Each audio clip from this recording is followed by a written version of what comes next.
All right, Mr. Ahmed here for our second day of factoring. Today we're going to work on factoring a trinomial. So our essential question, how do I factor a trinomial? So for our warm-up, first couple things we're looking at is we're looking at this polynomial, and it says what type of polynomial is it? Well, how many terms does it have? It has 1, 2, 3, so that makes it a trinomial. A little review from last year. The constant, we talked about that a bit yesterday. The number that is just a number, the constant is 4. The factors of the constant, well, we have 4 and 1, and we also have 2 and 2. The leading coefficient is the coefficient of the leading term. When we write polynomials in the correct order, the highest degree, which is the highest exponent, comes first. Again, that's a review from last year. So x squared is the biggest degree, so that was the first one. The coefficient of that is 1. So that's called the leading coefficient. The coefficient of the second term is the term with just the x, and that is a 5. Okay, so we're going to talk about those terms quite a bit.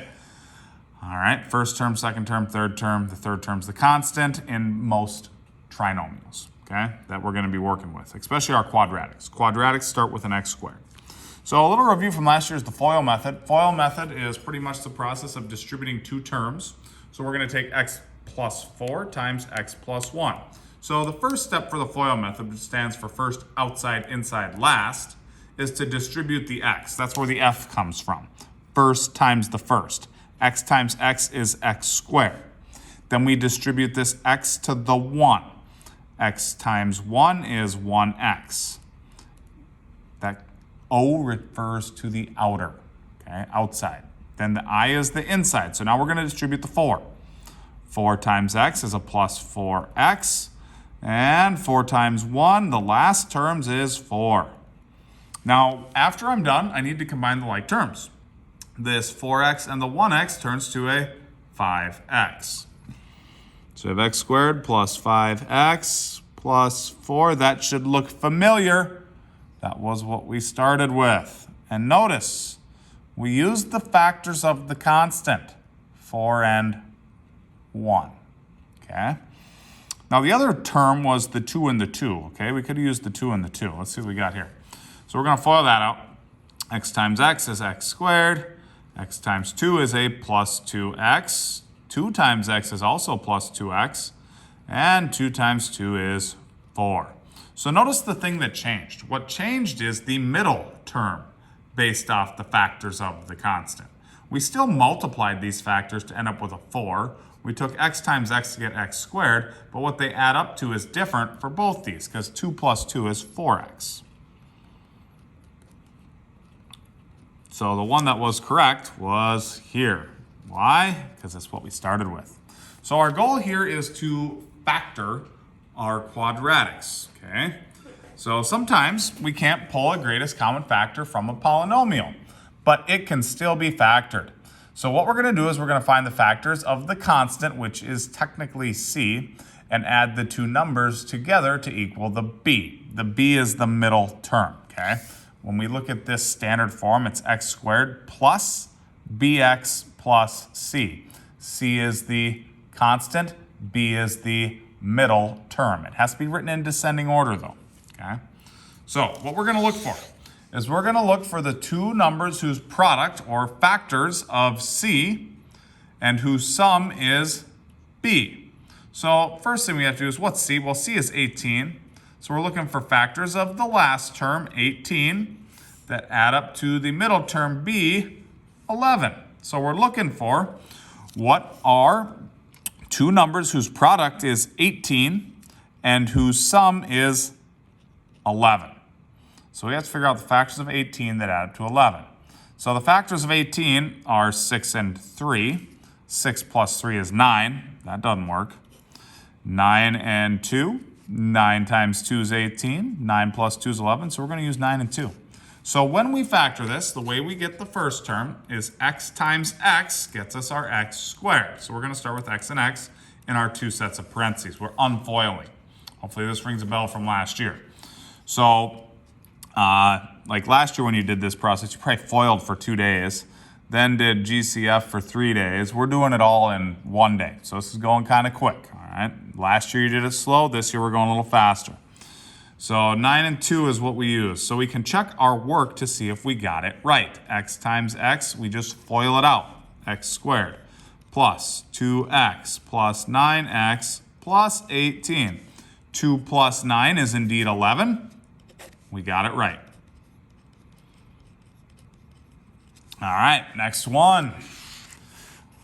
What are two numbers whose product is C, the last term, so the factors of 2, whose sum is the middle term, 3. So factors of 2 that add up to 3. Well, there's only one set of factors of 2. That's 2 and 1. 2 plus 1 is indeed 3, so we'll use 2 and 1. Keep in mind we started with x and x. Okay. And now we check our work. X times x is x squared plus 1x plus 2x plus 2. I FOILed it out. Distribute the x. Distribute the 2. And those add up to 3x. We got it right. We unfoiled it. We factored the quadratic. All right. So again, process. It's in descending order. Factors of C, which is 10. Add up to 7. 5 and 2. Notice the x isn't there this time. I need to put that in. So x plus 5, x plus 2. All right. FOIL it out. Check your work. X squared plus 2x, that looks good, plus 5x plus 10. What did I do wrong? What's different about mine than this? Well, I'm so used to using x, I didn't really recognize this, that it was an a. So technically this should be an a plus 5 and an a plus 2. I got excited and put x down. So these should be a's. Then it'll look the same. So I had to change these. Pardon that. So we had a squared plus 7a, that's right, plus 10. All right, now we're back to an x. All right, factors of 8, C, that add up to the coefficient, which is -6 this time. So we're looking for factors of 8 that add up to -6. All right, so it has to be factors of 8 that add up to -6. To be a factor of 8, it's going to have to be 2 positives or 2 negatives, okay? So let's kind of check this out here. What are some factors of 8? Well, I have 4 and 2, but those don't add up to -6. So it has to be a -4 and a -2. So when I write this out, I'd start with my x's, and instead of plus signs, we have a -4, -2. Now when I check, I'll distribute my x. X times x is x squared. X times -2 is -2x. -4 times x is -4x. And a negative times a negative is a +8. Add up the middle terms. X squared minus 6x plus 8. We got it. That is correct. All right. Picking up pace here. I have a y, so I'm going to be careful and put my y down first so I don't screw that up again. All right, factors of the last term 6 that add up to -5. So let's see here. 6, 3 and 2. 3 times 2 is 6, both negative. That would add up to -5, so I have a -3 and a -2. Okay, I will let you guys check that one on your own. All right, and what are the two numbers whose product is the last term 3, adds up to -4. So I have a -3 and a -1. Negative times a negative is a positive. Those add up to -4. So x minus 3, x minus 1. Again, I will let you guys check that on your own. I'm pretty confident I got it right. Moving on to the extra practice here. Okay, our extra practice is just one page. It's going to be a little bit different here, and the reason why is we're going to see that our last term is negative. So it's pretty imperative that we kind of see the difference between these two. So our warm-up factor, keep in mind, when we're factoring, the first thing that we're looking for is a GCF. Okay, always look for a GCF first. And these ones have a GCF. 4 goes into both, so I can take out a 4. Left-hand side would be x plus 4. Here I can take out an x. x plus 2. Here, no GCF. Can't take one out.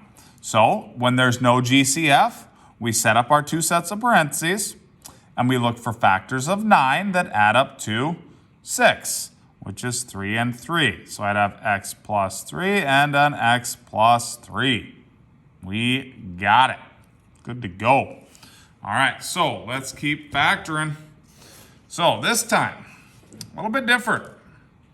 What are two numbers whose product is negative 15 and whose sum is 2? So this time, to get a negative number for the last term, we have to multiply a positive and a negative. So my factors of 15 are 5 and 3. They have to add up to 2. To add up to 2, we'd have a 5 and a negative 3. So y plus 5 and y minus 3. I'm going to check my work on this one. Y times y is y squared minus 3y after I distribute the y. And then 5y is positive minus 15. 5 plus negative 3 adds up to a positive 2. We got it right. Good to go. This time, factors of negative 10. What are two numbers whose product, factors of negative 10, and whose sum is the middle term, negative 3? So, let's see, 10, we have 5 and 2. All right, for those to add up to negative 3, we'd have to have a negative 5 and a positive 2. So, when I'd write it out, I would have x minus 5 and x plus 2, okay? And I'm going to let you guys check that one on your own as well, all right? Next one, what are two numbers whose product is negative 20 and whose sum is, there's nothing there, so that's a plus 1. All right, so factors of 20. I got 4 and 5. For those to add up to positive 1, I'd have to have a positive 5 and a negative 4. 5 minus 4 is 1. We got it. So m, careful here, I got an m. So m minus 4, m plus 5. Okay, again, I'll check this one out. Distribute the m squared plus 5m minus 4m minus 20. 5 minus 4 adds up to a positive 1. We got it right. Okay. All right, last one. Factors are two numbers whose product is negative 5 and whose sum is the middle term, negative 4. That's our B, okay? All right, let's see here. Factors of 5. I only got 5 and 1. To add up to negative 4, we'd have to have a negative 5 and a positive 1. So x minus 5 and x plus 1. I will let you guys check that one on your own. That's it for our factoring of day number 2, working with trinomials. Have a good one.